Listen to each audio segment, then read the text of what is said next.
Here we go. So my hair is not the best. I need to tilt that down a bit. Um, anyway, so yes, I am live, and you might look at the title and see what is she talking about? Well, my friend Shane, we started talking about this last night, and I just can't believe it of what's gonna happen with my car because it is damn wild to think about this. Because honestly, it's just something that you don't ever come across. Okay, good. My sound is working because I just wanted to check that. Um, so yeah, and that might actually be Shane in the comments now. And it's just kind of funny. It just started. We started talking about it as like a casual conversation, and then he said, "Yeah, I can actually do that," and he's been interested in potentially talking to me about doing something like this for me. So it's not you. And yeah, sure. Yeah, it's definitely not you in the comments. I know that's you. But yeah, because it kind of happened to where I was just live last night on my way home, and you started chatting about, well, maybe making a head for me that way. Like, no, granted, it's gonna be modified from a 250 head that he believes he has. And like the title says, multi-point fuel injection on the 200 inline six, and don't forget coil packs. And he's got this idea to basically where it's going to be run, like, granted, off of electronics, but not off of an ECU. It's going to be more of actually more or less mechanical, which is quite interesting, actually, that this can be actually potentially pulled off that way. He's already started to make some test panels for to make sure it that this LED panel, that if there's a problem, you can kind of plug it in and it'll tell you which coil isn't firing, or if there's a problem with one of the coils, it'll let you know. It's just a very dumb system, but it works very well because you don't need much. It's just current and and voltage, right? That's all it is. Which, that's the one thing about this, a lot of this stuff, is that because, like, I'm not big on like electrics, to be honest. I don't know that much about it, but this is definitely going to give me like a crash course into a lot of this stuff, because I'm going to have to know this to repair my car. And luckily, with Shane being my one of my friends, that I can talk to him if there's ever a problem with my car. I can talk to him, and we can kind of diagnose it and figure it out for sure of exactly what the problem is if I can't figure it out on my own. And that's kind of a nice thing. And like, the engineering he does just insane. So yeah, like this, because the head he has, or at least he's pretty sure he has, it's a 250 head. Um and which is great because I'll just bolt onto my engine. Flow rates in the intake would be the same as what I'm currently running, unless if he modifies the intake in a certain way, or like because I don't know what his exact plans are.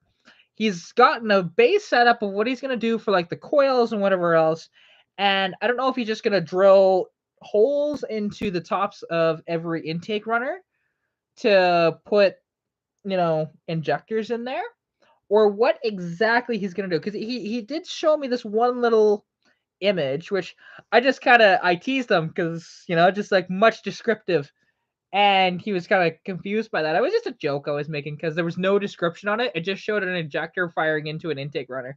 That's all it was, right? So it's just kind of funny. But yeah, it was just quite cool. And like, this is honestly going to be a one of one. And like, granted, he will probably offer these services to other people as well, but I will be the first. I'll be the prototype for this, which is so cool. Oh, nothing too much. Just decided I was going to go live because Shane did ask earlier if I was going to. And I initially said, I probably won't. But then, lo and behold, I am, because there's a um little more into it. And that's fair, because like, I do know that he's wanting to run, because I think you mentioned potentially running Pertronics ignition, which I'm totally cool with that. And figuring it out from there. And then, like, the interesting thing will be to see if in the future, without running an ECU, which we might have to at some point, because I would potentially like to boost it, but the thing is, before I even think about actually boosting it, I'd want that head on my engine running and do a dyno run of it to see what it's gonna do. That's what it was, yeah.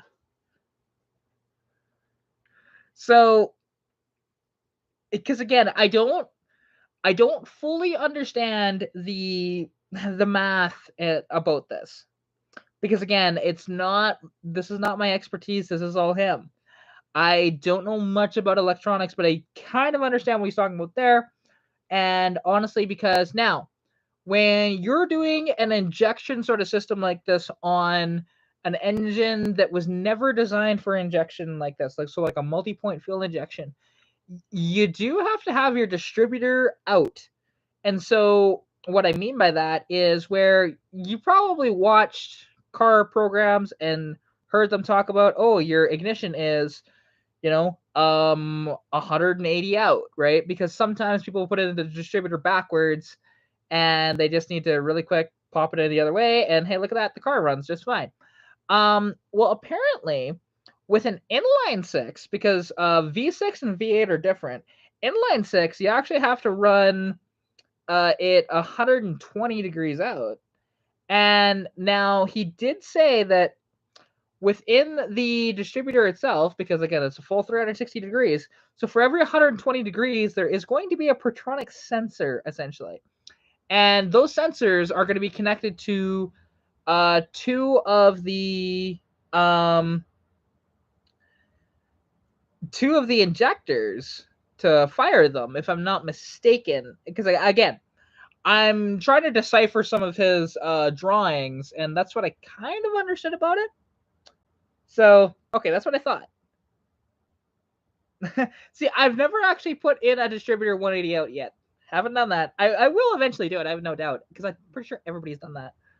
But yeah, so it's kind of interesting of how you have to do it that way, because I didn't even know, honestly, about that. So that's cool. And honestly, like, it's kind of wild to think about this, of just how this is going to work. The full system will be one coil and two injectors. Okay, so wait. Um, just wondering, because again, we've talked a little bit, but not much. So with the injectors, so what? There's only going to be two total injectors with one coil. Oh, wait. You mean, sorry, one coil for two injectors? Is that what you're trying to say? I'm sorry, I'm just a little confused. Apologies, because I'm trying to figure this out, to be honest, because we haven't really fully talked, and I've kind of tried to decipher, but it's when you don't know, you just don't know, right? And it's not something that I've really looked into, because I'm gonna look at his plans again. I did share them or some of them on Facebook.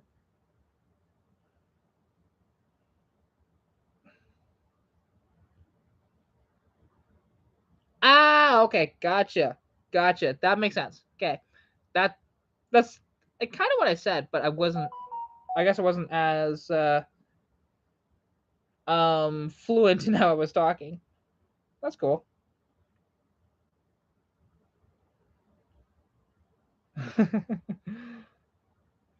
Sorry, just reading a comment there. Yeah, no, this is. It's just, it's so wild, and I'll be curious because now. So if he has the coil signal, okay, I got you. Makes sense. Yeah, and so that's interesting of how that's gonna work, and it's gonna be wild, and I really can't wait to see this thing together, because it's probably not going to be together for quite some time. Like, he's just drawing up the sort of plans, and then he was working on some of the electrics. Like today, actually, I shared a little clip to YouTube. You can go see that if you want. It's like 47 seconds long, and it's actually Shane, because he gave me permission to put this video out. He was just making this.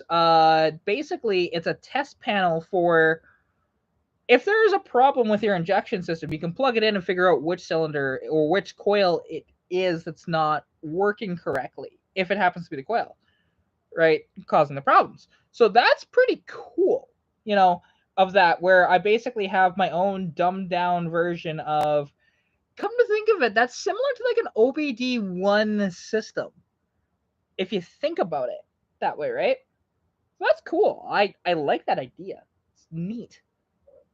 And like, genuinely, I really want to see. And so what I'm going to do is, because when my car is on the dyno, and hopefully the header will be built by that point, it's gonna be close, because I'm just thinking about time when the roads are nicer and I can drive my convertible instead of Stitch, because Stitch is gonna be down for a bit. Hello, T Scott Garage. Welcome. We are talking about some wild stuff that's going to be happening on my 200 inline 6. So, yeah, like the thing said in the title, multi-point fuel injection. It's going to be cool. So it goes between the power to the Patronics and Patronics to the coil. If there is a break in the system, then LED. Okay. So, okay. You were just kind of making that to show me. Okay, that's cool. Yeah, and so there's gonna be one of those in between, or is it just gonna be a light that you're gonna have in between, and you're just kind of showing me really quick of how to, of how it's gonna work? Because that's cool. I love that. I love that. It's gonna be so cool, and like this at car shows is going to turn people's heads immensely, because they're gonna look at it and go, "Huh? What? You did what? And what? And what? And what?" Like, for people that know. Okay, it is the diagnostic card. Okay, that's what I was pretty sure about, but I wanted to make sure. Gotcha. Okay, cool. Yeah, because I can't wait. Like, and once you're done the sort of figuring that stuff out, I can't wait to see what the head is gonna look like, because that's gonna be interesting looking. And now the nice part about this is that it should essentially be bolt-on, just about. I might need to add a couple of things, but not much. So that's the, and because he knows that anything that he's going to send me, it needs to be relatively simple to set up. So, and if it's not, then I'll have to, talk to people or talk to him and figure out what am I doing here. Because once I have the header on the car, because it should make, I'm gonna guess, with the header, probably somewhere around 150-ish horsepower, maybe a little more than that. That's to the crank, not to the wheels. To the wheels, it'd probably be closer to like 120. It's not much. But with this injection, I mean, it's probably going to bump it an extra 15-ish horsepower, I would guess, 15, 20. And I'll get, even though I have a really snappy throttle response as it is, it should be even snappier. And he even said that, he's thinking about making a cold start feature to where if the engine is cold, that when it fires, it'll act like a choke, right? And as it warms up, it'll start running correctly, which is such a cool concept, to be honest, because modern vehicles kind of not really have that, because like that they'll, they will come back down in RPM on their own, but no. I mean, maybe Porsche 914 or even a 956, maybe. I'm just thinking of the slower Porsches that they ever made. 914, what was the other? There was a version of the 911 that was just a basic, nothing special, bare bones one. I can't think of what it was called. Like one of those that only had, I think it was like 60 horsepower or something like that. Yeah, sure, I'll run one of those. But no, this thing is honestly, I don't know. We'll see exactly where it is when we're all said and done with this, because it's possible that it makes even more power than I think it will. And there's the whole thing of like adding a cam, whatever else.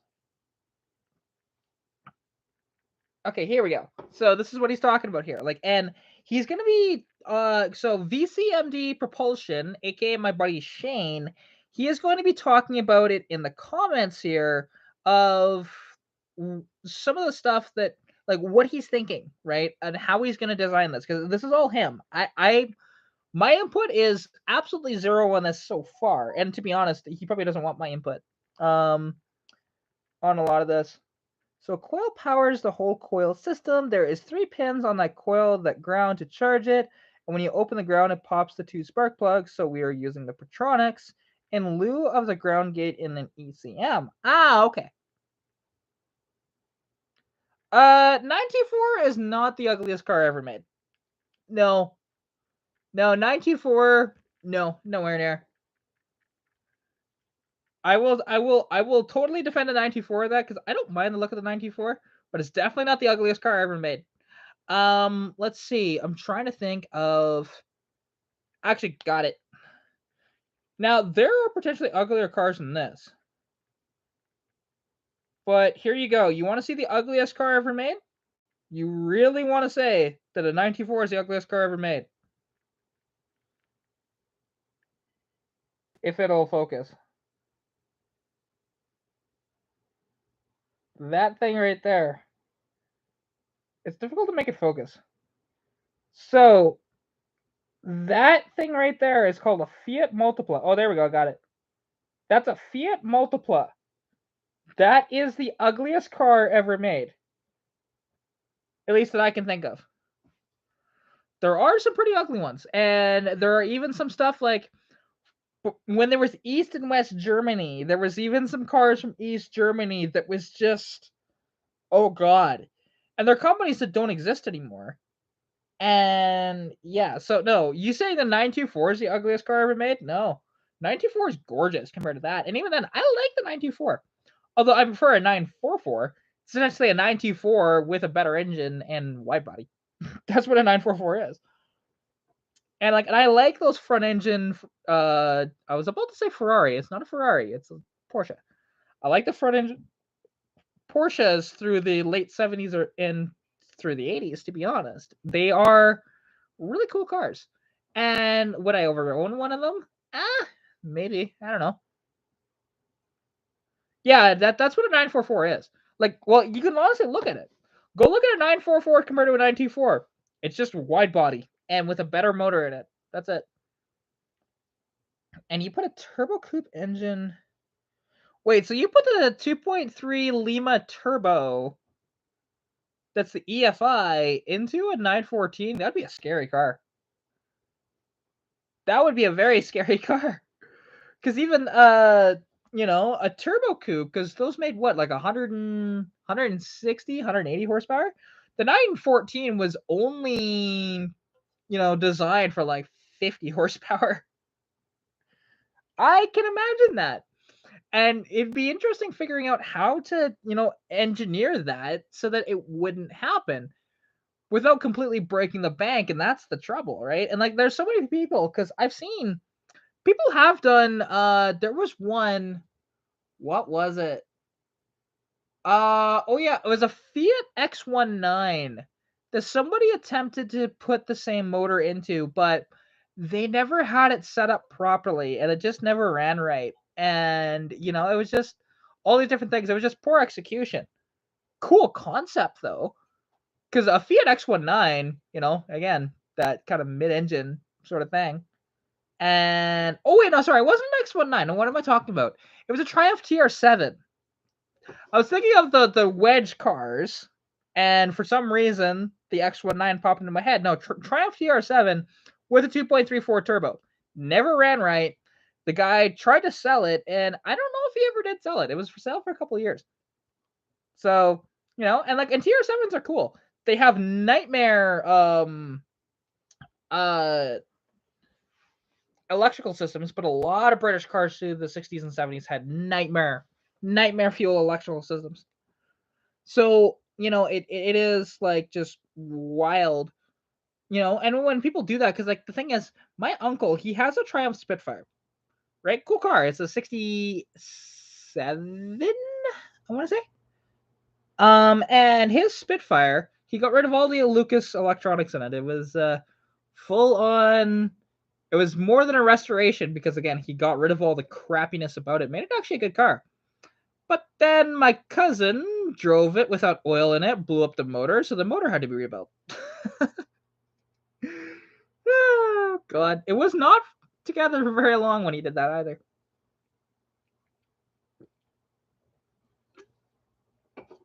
Like my cousin, who he's a great salesman, and he can sell cars all day long, but he's not very good with vehicles. He's just not. He likes vehicles. He's a big enthusiast, but it's just one of these things. It's just sad. Sprite. Wait, is that what I think it is? I'm just gonna look that up really quick. Triumph.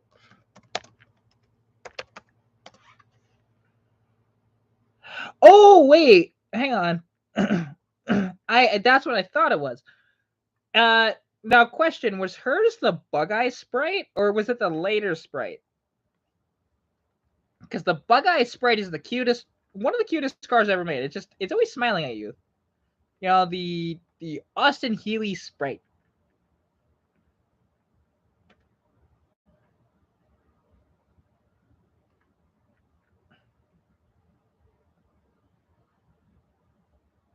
Oh, that's cool. Very cool. Ooh, I'm even gonna get my own custom cap and rotor. Nice. That's cool. Yeah, I mean, I know a little bit about them.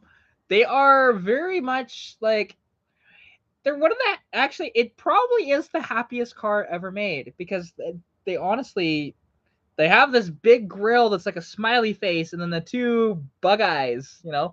Sometimes they're called frog eye sprites. Other times they're called bug eye sprites. Either way, they have both those nicknames, and they're just the cutest thing. I would own one in a heartbeat.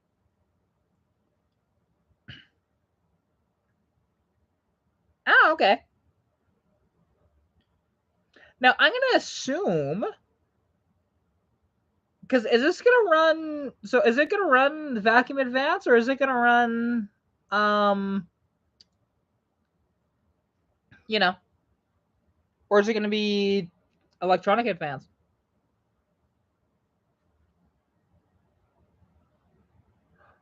Oh yeah, they definitely are. Like they're very small. They had more power than people thought, and they did have a problem actually with liftoff oversteer. So basically, what I mean by that is once you lift off the throttle, the rear end would get a little like light, and it would just spin, or at least can spin. So, like they're not super fast, but people did make them into race cars, and they were quite fast as race cars. But what's cool is that like you didn't have to make a ton of power with them to make them a good race car, similar to the Mini Cooper that way. Because the Mini Cooper, there's this awesome, and I'm sure we've all probably seen this this video out there. It's about 7 minutes long or so.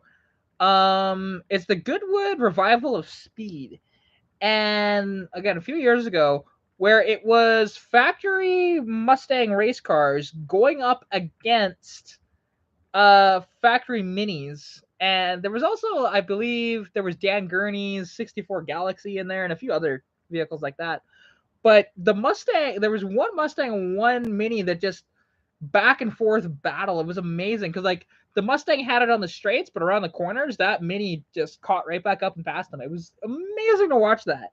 I think the Mustang finally won that, but it was a really awesome battle to watch.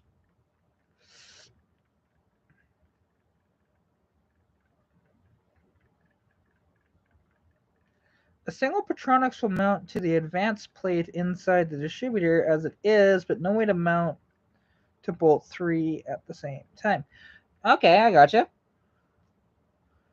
Because yeah, actually, so what he's thinking about too with this whole injection thing, and it's gonna work off of, you know, when it's sending the signal to the coils, and then the coil is gonna send that signal to two injectors at once. Um, so there's gonna be these Protronic sensors that he's gonna put at least two of them inside the cap, one of them outside the cap by the sounds of it. And he's making his own distributor cap for this, so it's gonna be really neat. The only shitty part is gonna be like, you know, actually, if I need a distributor cap, I'm gonna have to ask him for the 3D print plans and make my own essentially. It's cool though. I like that, and I just have to find somebody with a 3D printer, which I'm sure I know somebody with one. That, or you just have to print me off a bunch of distributor caps, so that if I need one, hey, look, there's one right there. Yoink. And then put all the Protronics in it. You know, do it that way. That's cool though. I love this idea because again, anything that is this sort of out of the box and wild and super efficient, I love it because I should gain both power and fuel efficiency out of the process too.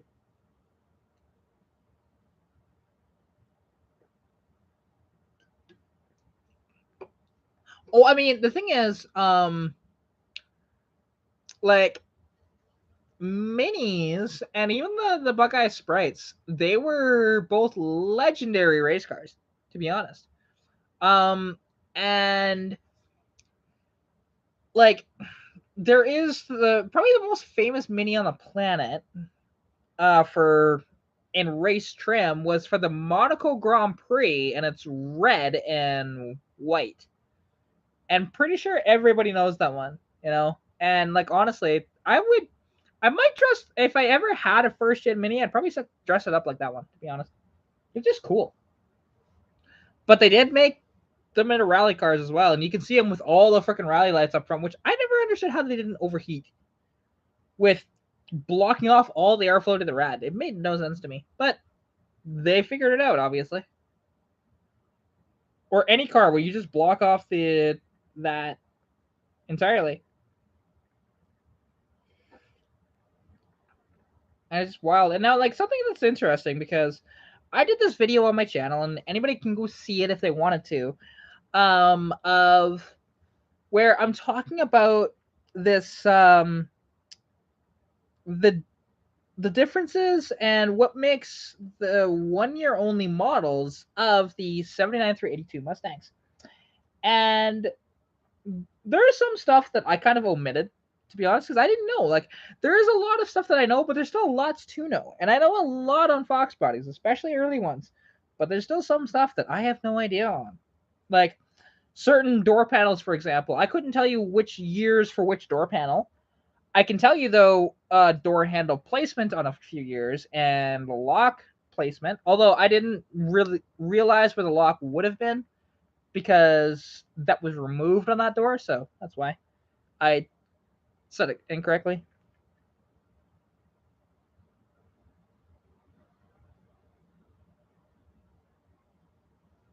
So it'll be fuel pressure dependent. Won't be able to change injector pulse width, so it's like main function of a carb. Ah, okay. Cool. So it's gonna act like a carburetor, but be more efficient than a carburetor and take up much less space. Cool. I like that. You know, because when you dumb it down like that, I understand that.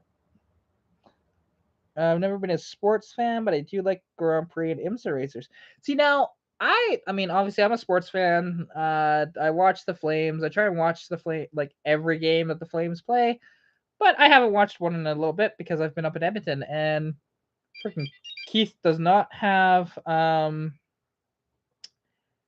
he does not have Sportsnet. And hey, Brian, so I yeah. So my inline six is going to be getting some really neat upgrades by Shane in the chat, right? Well, he's there in my chat, right there. Until somebody types, then he's going to be moved up a bit. But he's actually those two comments, one right there, one right there for me. You might be in different spots. But honestly, it's just freaking fantastic. Like this head is gonna be wild. And here you are. Yes, you are. I'm gonna assume you have doggos with you. You should have probably Theo, more than likely, because you usually do.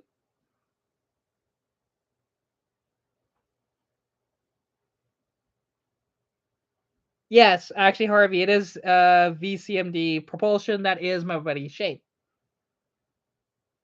And yeah, your doggos are awesome. I love your doggos. I can. Let's see if I can figure this out. Because it is a little tough to try and get it because it is on a white background too. I can try here. Hang on. I did save them.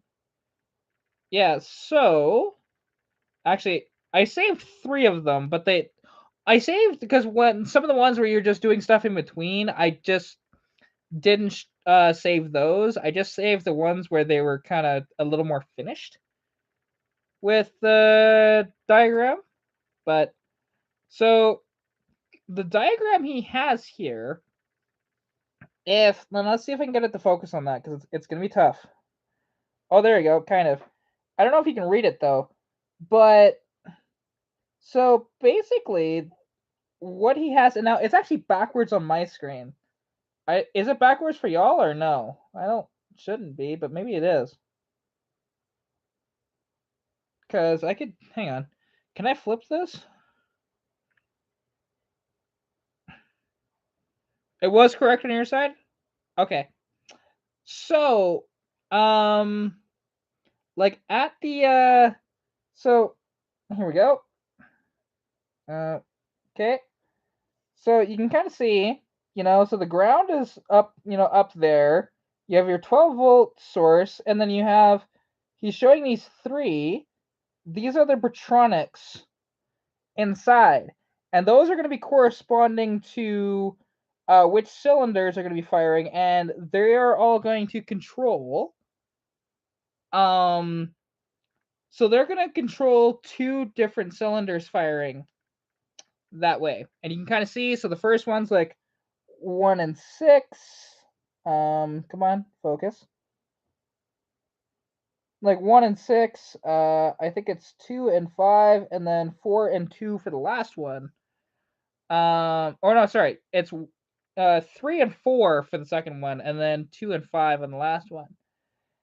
And he just kind of shows that the firing order is because he's working with a different firing order than he normally would because he's used to 3 uh he's used to V6s and V8s doing this. Inline 6s have different firing orders than both of those.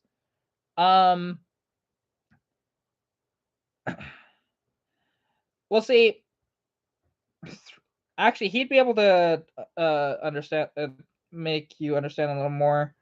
And now, because I don't know, because this one, so he's also showing. There you go. So, and like the next one that he shows here is, so the firing order that he normally, come on, that, or at the bottom there, right? The firing order, and then what the injection firing order is. And so he had to kind of figure that out, of figuring out which coil will go where and stuff like that, because it's gonna be one coil. Oh, come on, focus. So let's see if I do this. That's not focusing. Come on. I hate trying to look at something that's not focused. That's so hard. There we go. That's better. So basically, yeah. So one of those coils in there is going to send signal to 2 injectors, right? And then once that happens, and then that's how it's gonna run, and it's gonna act similarly to a carburetor this way to a certain degree, but it's gonna be injected. So it's kind of cool, and it's gonna be relying on fuel pressure to them. It's only because I had the phone up and it was focusing on that, and then it takes a minute because this isn't my. So this is it's a good webcam that I'm using. It shoots at 1080, although the stream might not be at 1080, but we'll see.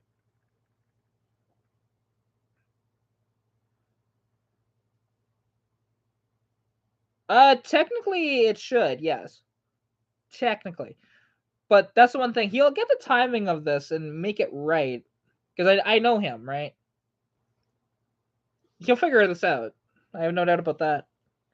Because technically, well, technically, yes. The fuel will squirt in first, then you get the bang right afterwards, right? That it's no different than with a carbureted system. You know, the gas will come in, right? It'll go to the cylinders, and for each one, yeah. So yeah, injector. It's just like a carb that way. So injector will spray fuel first, then you get the bang from the spark plug. It's adding horsepower. It technically will add horsepower, torque, and fuel efficiency as well, or at least it should. And it's only a guess at what this is going to do properly.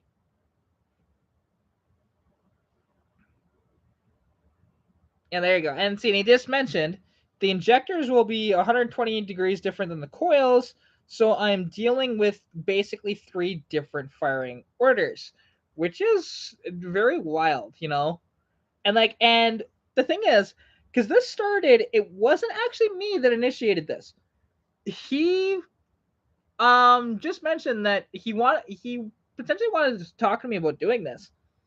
And I said, go for it. You know what? If you want to do this, absolutely. I'm not going to say no. The only one I have that has a 200 inline six. It's not the V8. I'll tell you that.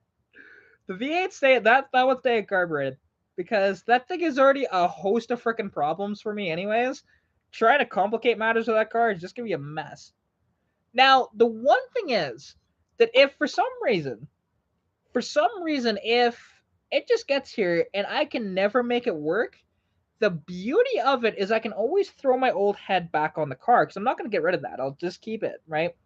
And just as a backup in case I need to do it. So it will be interesting.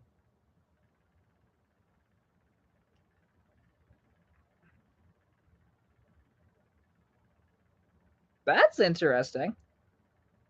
A constant injection system. I've never even heard of that. I've only ever heard of. So it's always spraying fuel. You would think that that would just cause it overfueling, unless it's just like, you know, like when you think about it. Granted, the injectors probably weren't firing quite as much as, you know, like as much fluid as what an injector normally would shoot when it's on. But that just seems like a disaster waiting to happen. It is Volkswagen though that they can, if there's one company that can pull something like that off, it's probably Volkswagen. But it just sounds weird, you know?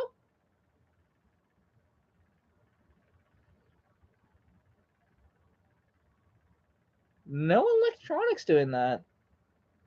Oh wait, was that the Bosch injection system with that?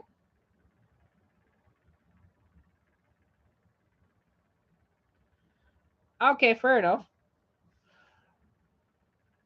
Well, I mean, hopefully, because it definitely probably would be easier to do one, and we'll see if it'll work. And now, because the interesting thing is though, because for this to figure out if it's going to work properly, I mean, you would probably need a short block though. You would think. Because I mean, and now if I had the money, I'd shoot it his way to do to buy the parts, but I just don't have it.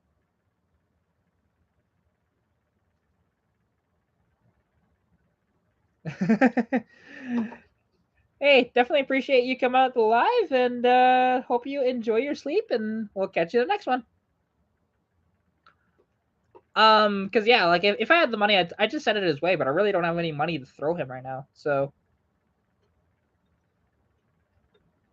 um, and because there's definitely more efficient ways to do this. But this is just hopefully making it work, and we'll see. And now, and if it happens to be where I have to throw him some money, I'll figure it out and do it. But yeah, and so like Harvey, so the thing is what we're actually talking about here. So this is converting my inline six to multi-point fuel injection via using Pertronics and doing the injectors and everything. It's gonna be wild. And we will have to figure out some sort of throttle body too, which will likely bolt onto where the carburetor used to be. And I wonder, because depending on what throttle body he'd have to use, because again, trying to keep costs down a little bit with this. I do wonder though if it would be easier to machine the intake out and find one that would bolt to that two-barrel sort of setup that way and make it work that way. Oh, for sure. Well, it's just figuring out which throttle body is going to work. Now, it's possible that he just makes an adapter and puts the throttle body closer to the front, like a tube or something. And then it just goes right into that stock intake hole. And again, I don't know what his plans are with that, of figuring that out, because right now he's mostly figuring out the electronics. And then once that's all done, then he'll work on that. It will be used in the carb mount. Okay. I just hope it'll flow enough air. Because the only reason why I would think, yeah, like because the only thing that I'm thinking about is because that one barrel hole is not very big, right? I do wonder if it's not going to be enough air for injection, because I know injection needs a little bit more air than what a regular, carburetor would need. So, um,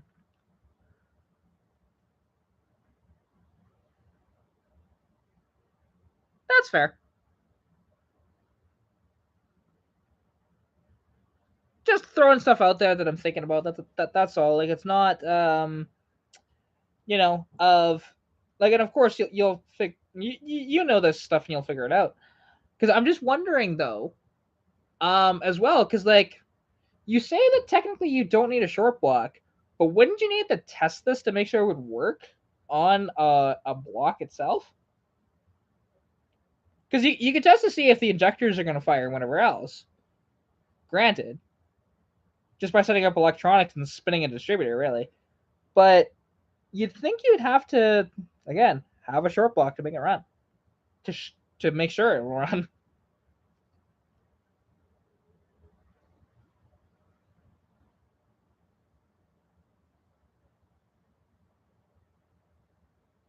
Okay.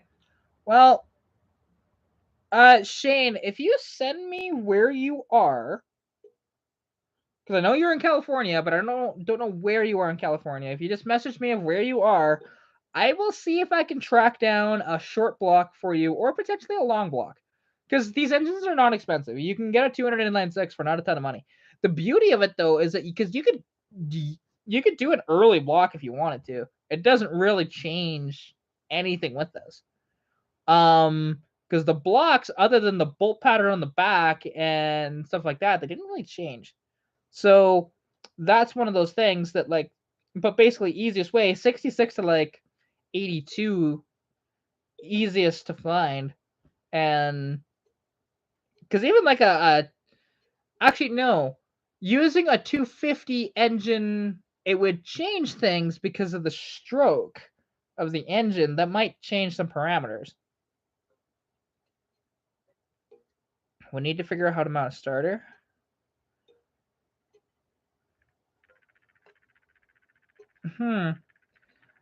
Now, I'm trying to think, because I do have my automatic bell housing. that I could potentially send you. I would just need to unbury it because it's buried in a bunch of snow at the moment.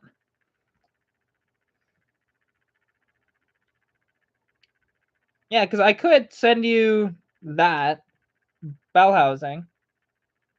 The weird thing is on the automatics though, for those to kind of spin, if this if I found you a motor and it doesn't have one, the 200 inline sixes actually have their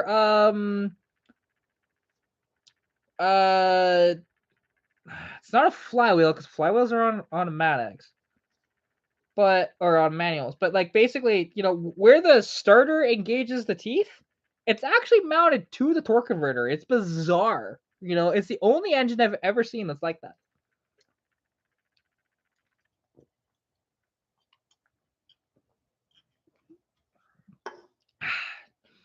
See, too bad you weren't more local because I think I know where one is. I could just send you, but yeah, right. They are weird. The manuals obviously don't do that. So, but I can see what I can find for that. Because like I said, I know you're in California, and I can see if somebody has one that hopefully they could donate to the project of just a short block, or even a long block. Doesn't really matter.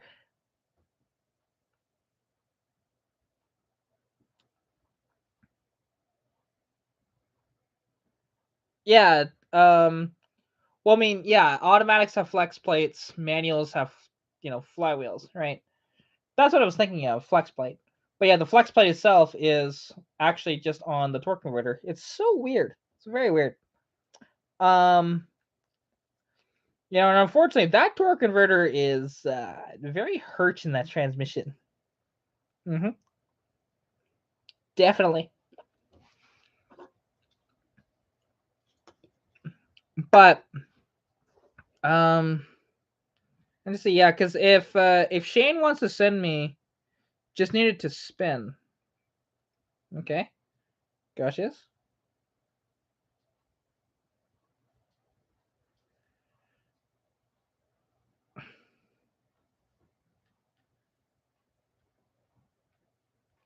Um, but yeah, because like I can try and find you a motor. Um, because they're really, and when you find them, they're not expensive. They never are. Like you can pick up a 200 typically for like $200 or less. The beauty of them, they're cheap as hell.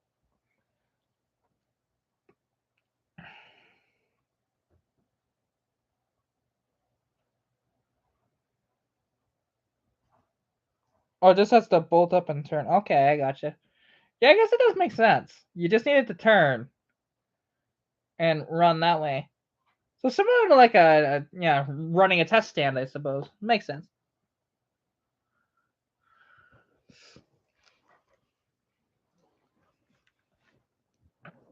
Yeah, okay. Um yeah. Okay. Cuz I mean, honestly, if you could mount it without the bell housing technically, you could just run a freaking V8 flywheel on that bitch, to be honest. Um Temporarily anyways. Or even like a V8 flex plate or anything like that, to be honest, would technically work. If you don't have the bell housing in the way, it would work. But you just need to figure out how that starter is making sure that it's not going to move, right? And doing it that way for your testing. Okay? Because that's what I'm thinking. Because it won't actually hit anything on the back of there. That it's just fitting inside. Because if it was a 250, technically, yeah, you can just run all V8 stuff, But it's not a 250; it's a 200. And to be honest, like even if you found one of the unicorn 200s that happen to have that small block forward pattern, then you probably have the parts. You can just bolt right onto it. No problem. No problem. But unfortunately,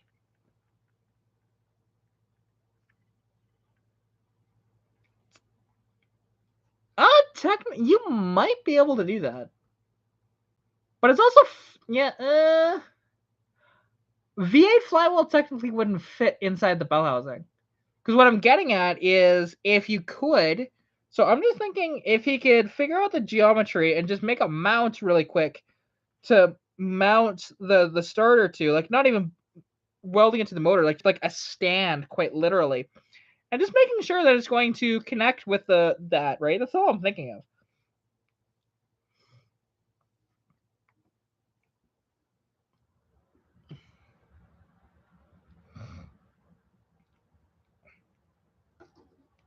Because, like I said, if he can figure out the geometry of it, he could just bolt it, or could just say screw it and just run a flywheel.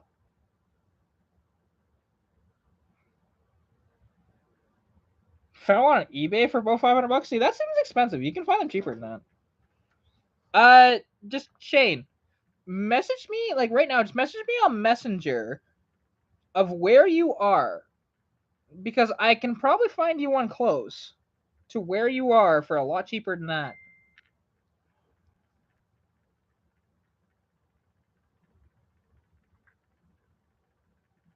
See, that's a 250 though.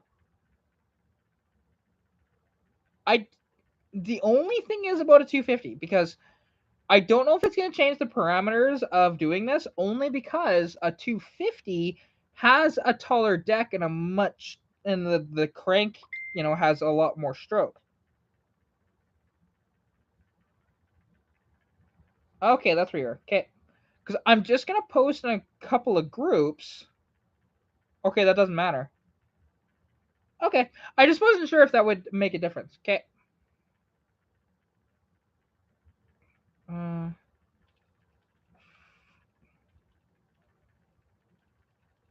Down in big.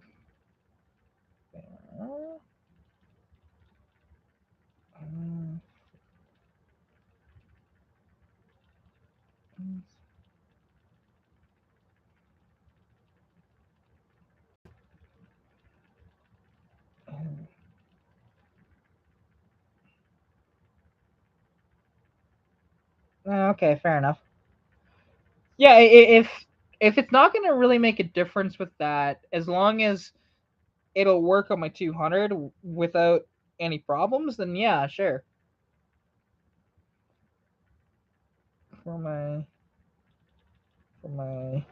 200, that he needs a spare short or long block to work with. Anybody have one that they get rid of near him?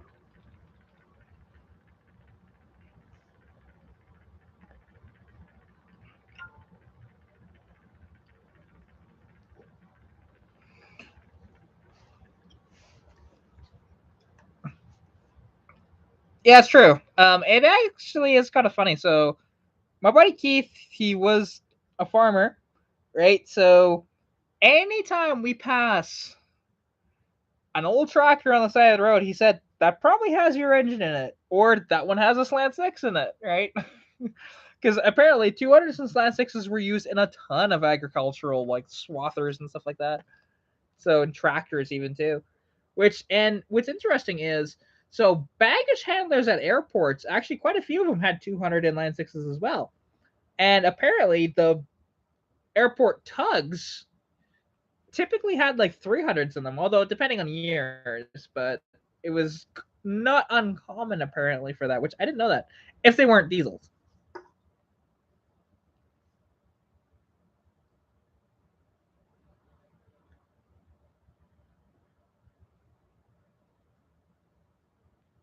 Which I mean, a 300 is a better motor.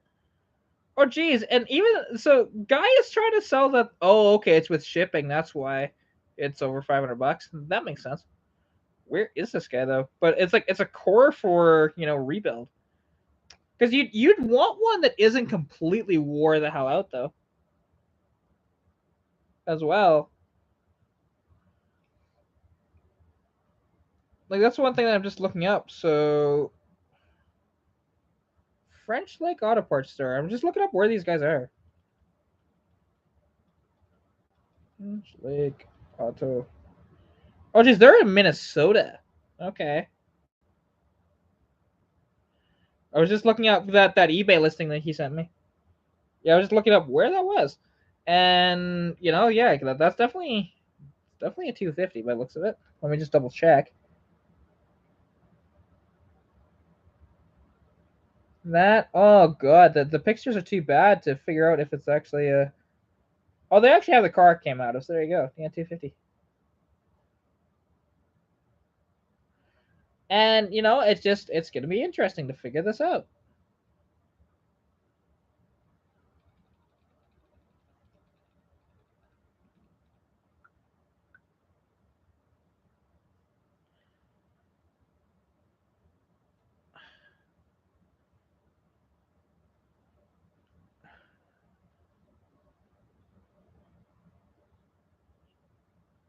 There we go. So I posted in one of my groups, and actually, I will copy. I'm gonna post in a couple groups because that's one I already posted in. There we go.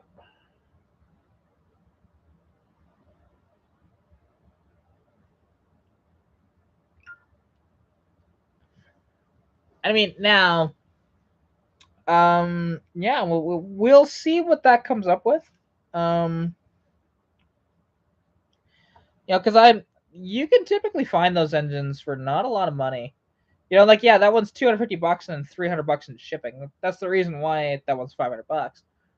So, but just see, because again, sometimes you can just find that stuff for free too. Like I have actually, there was a engine that I just came with him to identify it to see what it was, and so my buddy Joseph, aka Team Mechanic, he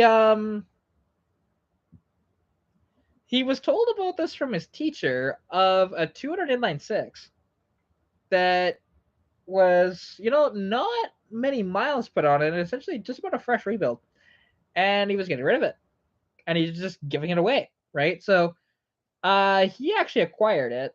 I helped him again identify it, and I helped him load it into his truck, and and it honestly good engine. It just I couldn't use it, unfortunately. It just wouldn't have worked for me, but because I thought about it, but it's just like no, it's got that weird bell housing pattern on the back of it. Just no, because it was a 65 engine.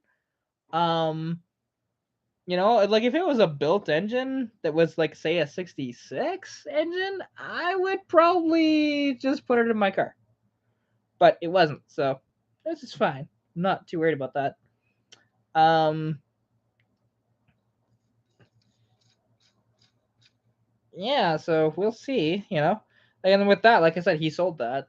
So, and because I've seen the engines pop up every now and then for usually $100 or $200, and that's up here in Canada. So, oh, what did he send? Okay, he sent me. Okay, there we go. So here we go. Shane just sent me a picture of a kind of simplified version of that map or that diagram I showed you. No, why won't it flip? Yeah, let's do this. Save that. Gallery. Edit. I'm going to flip that on its side. Oh, wait, no, that's not going to work. Or actually, yes, I can make that work. Hang on.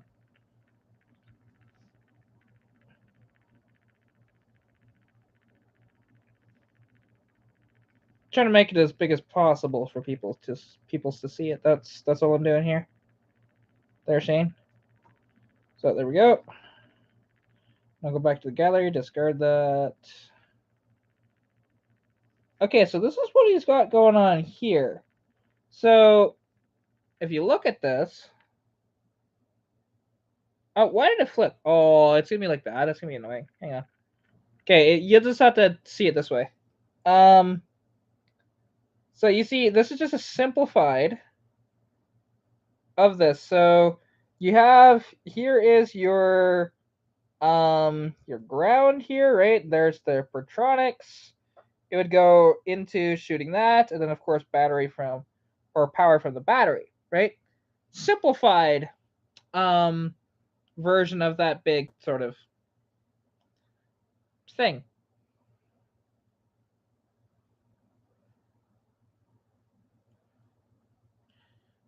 So yeah, actually,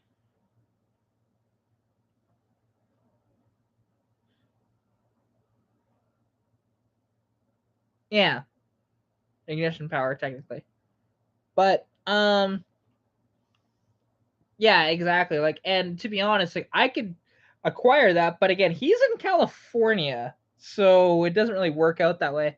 Because yeah, those inline sixes are, great. Like, and that's the one thing. If that motor ever blows up on me, I can always get another one for stupid cheap. That's the beauty of that motor. And people are just like, oh, like, granted, I can get a 302 for stupid cheap too. I can get ones for free technically. Yeah, see, there's that. Um, but you can still actually get the because I think the blocks themselves still have the pattern for the bell housing though. I think I could be wrong on that. They might not be. They might just be smooth.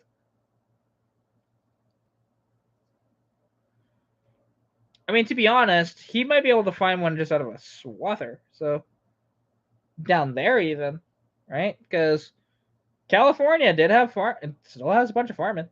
So maybe not quite where he is though. But yeah, so we'll see what my groups come out with. They usually take about a day or so, and we'll figure it out from there. And hopefully I can find you one, and then that way, there you go. You have a motor that you can play with that way, and see. And then what's brilliant is that after this is all done, you got a 200 inline six that you can do whatever the hell you want with, or maybe a 250. Regardless. Ooh,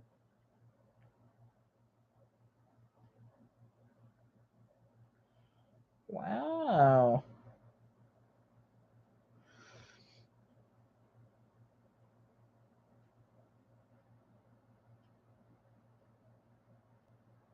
Okay.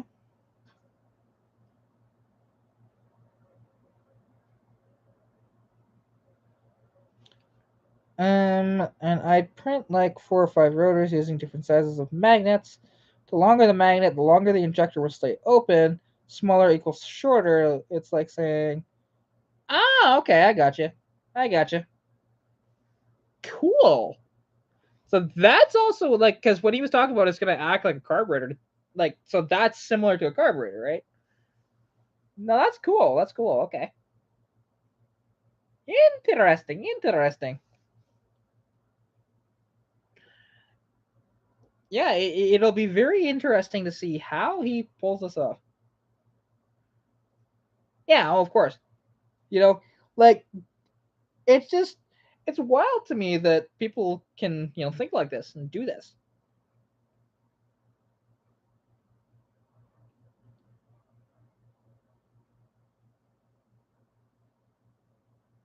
Well, oddly enough, depending on the 250 Chevy, it's actually much easier because you got a removable intake on that sucker. Depending on the year of it, because they did make an integral intake like the 200 in the 70s. It's true, they don't. Like, because a lot of people would think about this and just go, nah, there's no, I wouldn't do that. And they would just, you know, spend. What's interesting is because you could essentially, doing the kind of work yourself or whatever, you could do a very similar setup to this that is, in the end, probably cheaper than actually running it as whatchamacallit? Um, than like going to a Holly Sniper, for example. Because they do make a Holly Sniper 1 barrel and 2 barrel, and like the 2 barrel setup, it's about $700-800. Then on top of everything with the wiring and everything, you're probably going to be looking at closer to like $1,500, give or take.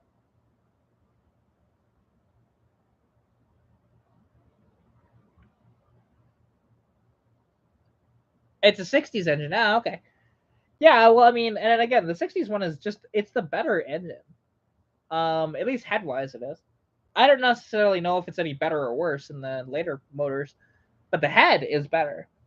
Because again, you've got that removable intake, so you can have a lot more fun with a 250 Chevy as opposed to a 254 or 250, 200, 144, 177 Ford. Because I like my little engine, but man, it becomes a pain in the ass if you want to do much to it. If you want to add a bunch of power or anything, it's not the easiest thing to do.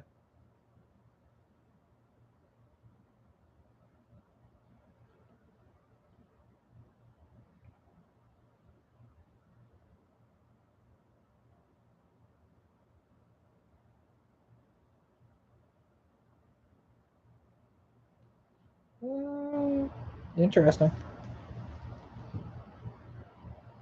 Adapting the injection from a 4.3. That would be interesting. Because I mean, essentially, those are just throttle body injection, really. So, because I don't think they never did put the really good injection on the 4.3s, did they? I mean, there was the spider injection as well, but that's we don't talk about that on the 4.3s, or at least for like a couple years, the 4.3. Because I know like a friend of mine had spider injection on his motor. His motor was wild though because it was not, you know, not factory application. He doesn't like it when I talk about that.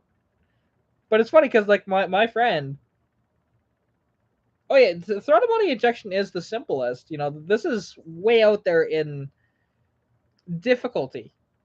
You know, like this is fairly simple when you break it down like he does, but it's not that like it's not as easy though, if you know what I mean.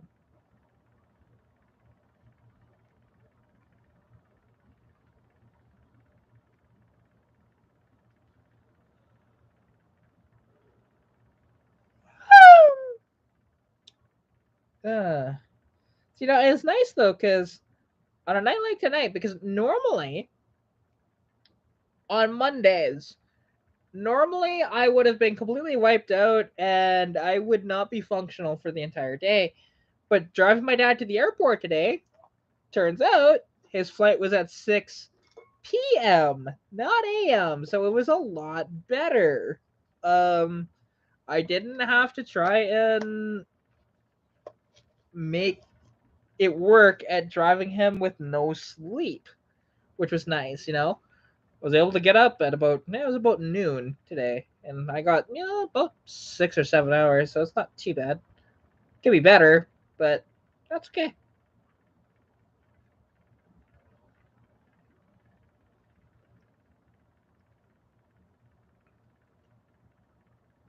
So and it's too bad. Like this is a car that if it was a manual and if it didn't have a crunched in fender and if it was, you know, I would definitely be interested in that.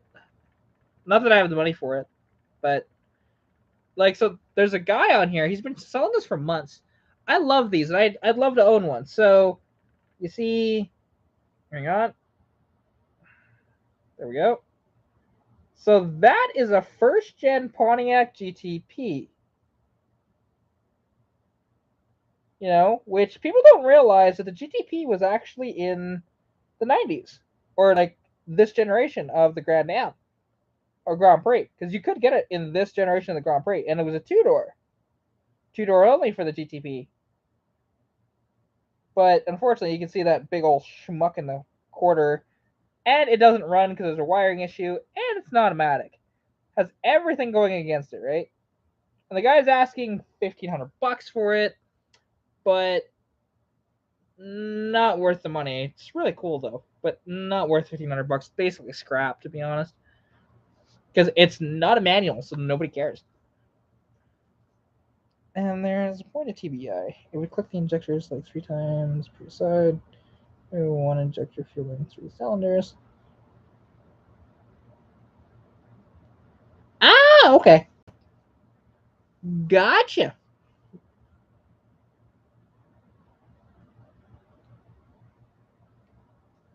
Fair enough.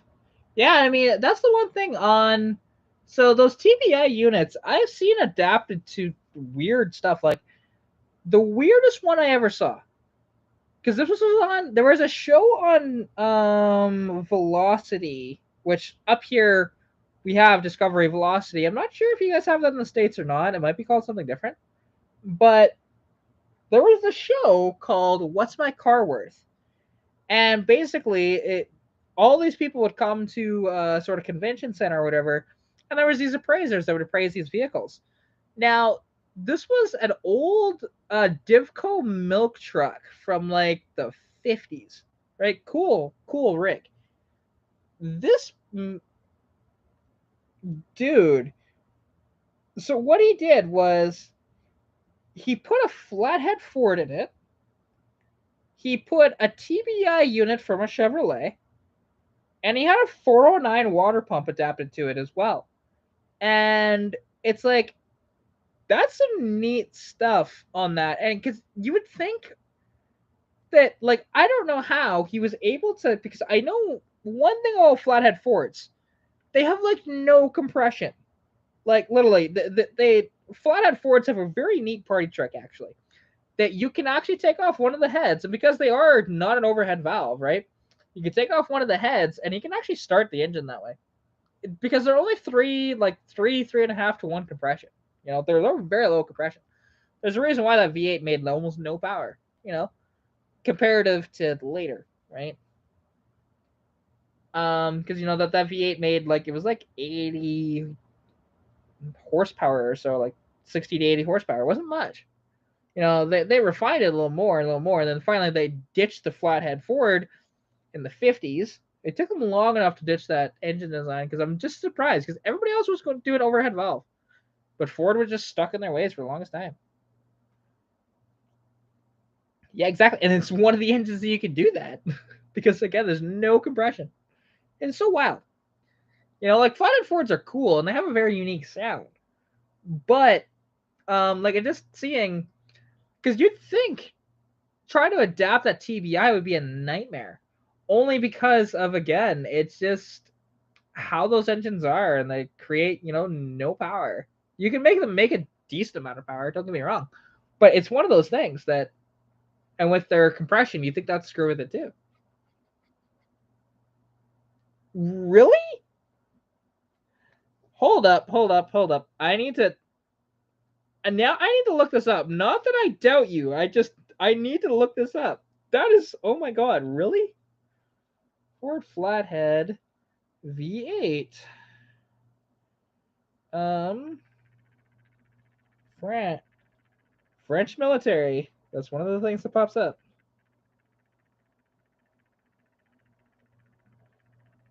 Wow. Yeah, I'm actually finding this on, it's called 35pickup.com. French flathead engine. These were made for the French military up through the 80s. The engine has a late 8AB style heads, but the bell housing is similar to the 59AB. The distributor is the later 8AB style. The water pump pulleys have different diameters. The crank pulley drives several belts. Let's see. So it's a V-belt setup. Detail showing the left-hand driver's side water pump. I assume the bracket is for a generator. Yeah, you're probably not wrong. That is wild. Well, these people have no idea. This is just on a forum, but they have no idea about this. They're just kind of showing some pictures of it and saying some stuff that they think. That is way cool.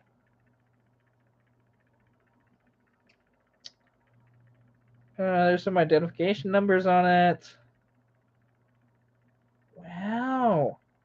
Because apparently these were so in the early 2000s, France actually had these as surplus engines that you could buy. That is so wild. Now, why? It's interesting because why would you do that? Like, why? Why?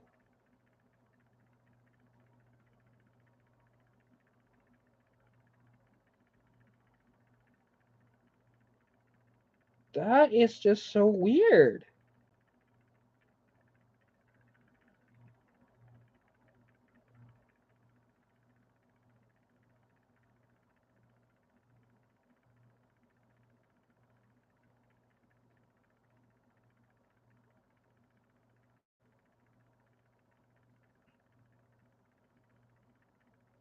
Um.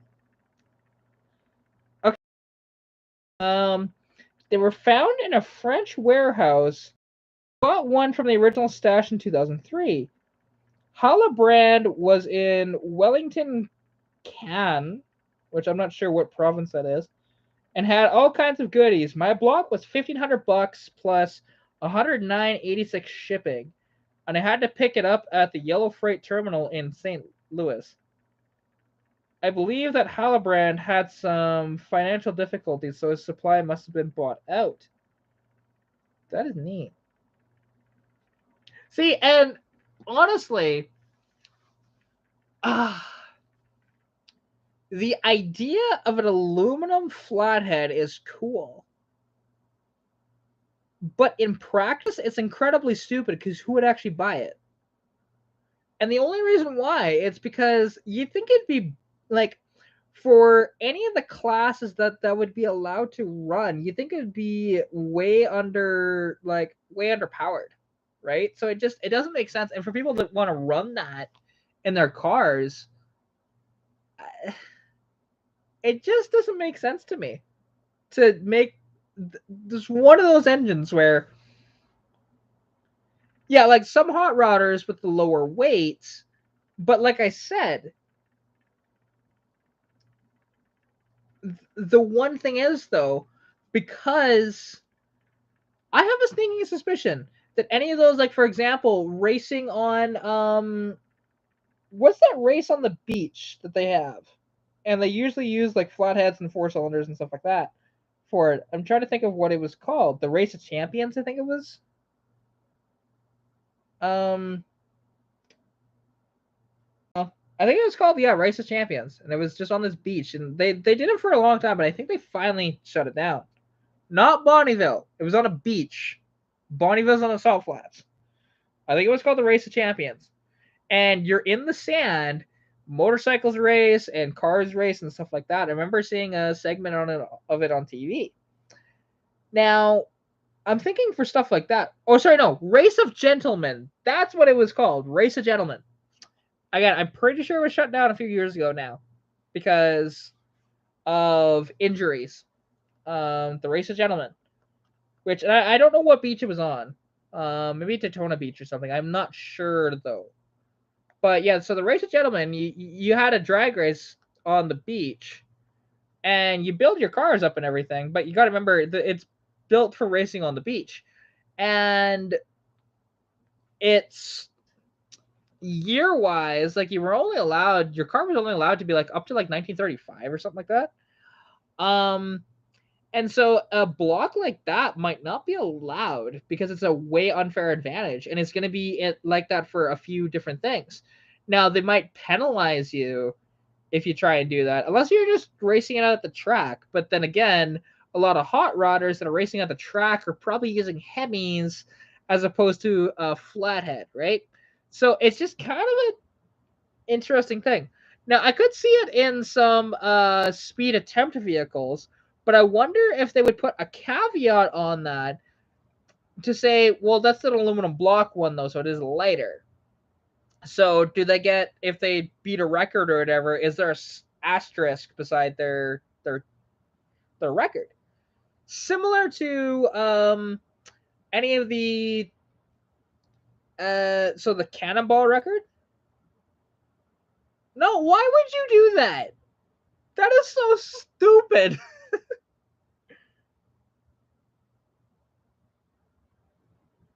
Oh, I'm sorry to hear that, Shane. I mean, if you have to hop off, don't worry about it. That's fine.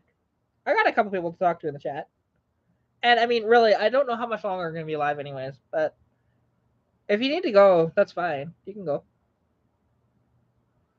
But yeah, just a flathead and a fox body, that is just so stupid. Of all the swaps you can do, that is absolutely pointless. Because a 2.3 Lima makes more power than a flathead does. Like, and it weighs less, too. That is so dumb. Honestly, like, putting a flathead... I like the flathead. That's a cool design. But am I going to swap it into a fox body? Hell no. That's just... Oh, that's a weird one. That's a weird one. And I like weird, but that's too weird because that's pointless, you know? There's a point where being too weird is just absolutely stupid, and that's one of those, in my opinion.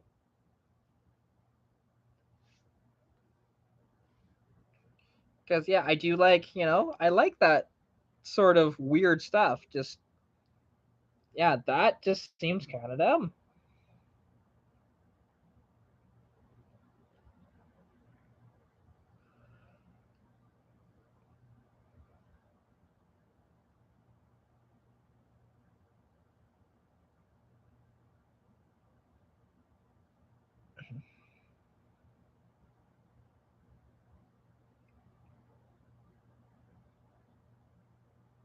That is just weird.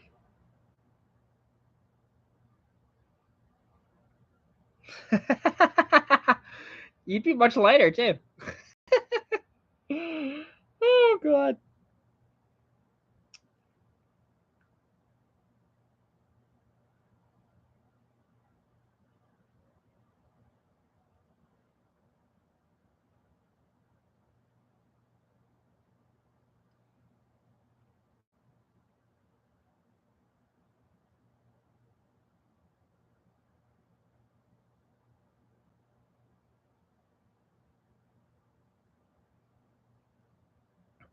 Yeah, like, and that's one of those things where I don't understand what goes through some people's heads, because you're not improving anything. In fact, you're making it worse. And even a built flathead still does not make it that much power. Like, and you definitely have. And don't worry, like, you don't have to, like, if you want to take a break at any point from doing it, please do so. I That's the one thing. I'm not in a huge rush to have this done. Like, it'd be really cool, but again, it's okay. This could take well over a year, and I'd be okay with that if it did, or 2 years or 3 years, whatever. Right? It's one of these things where don't completely burn yourself out. So, because I would hate that, right? And you're a friend of mine. You're not just somebody who's building me ahead. Like, we are friends. Yeah. Oh, and it's true, and it definitely is like, and it's just one of those things. But I don't want you to burn yourself out. That's all. So, like I said, if you need to take a break for a few days at any point, or even just for a day or whatever, feel free. If you need to do other stuff, go ahead. That's totally okay with me.